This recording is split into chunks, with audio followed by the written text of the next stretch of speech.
For many East Africans, the name James Gayo may not ring a bell, but newspaper readers in the region may be familiar with and fond of his work.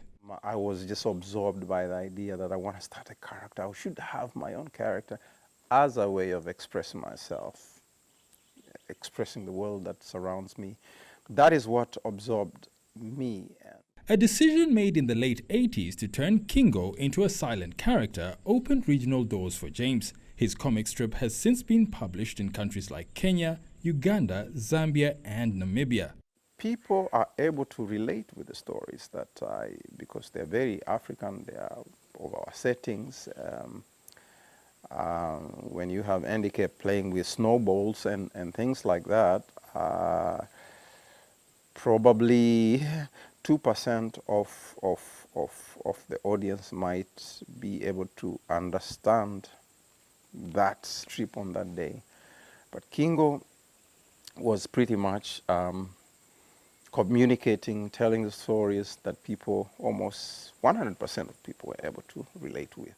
Over the years, his cartoons have touched on an array of subjects, from love all the way to corruption. However, he says a changing media landscape has tremendously affected the number of comic magazines in Tanzania, reducing them from a high of 50 to just a handful currently. 61-year-old James Gayo, now retired, frowns upon the idea that retirement alludes to a state of idleness. Instead, he prefers to describe this phase of his life as an opportunity to continue to tell stories, albeit differently, a skill comic strip lovers in East and Southern Africa can attest to. James's work appears to have inspired a younger crop of cartoonists in Tanzania who are keen on succeeding in the digital era. With digital art, you can reproduce it so much easier. So you can make physical copies if you wanted, but with the digital era, you can have your comic books online.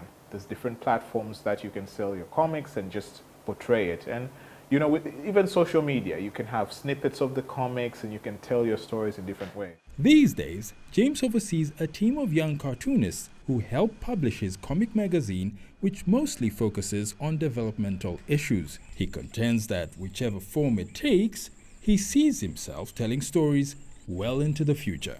Isaac Lukando, CGTN, Dar es Salaam.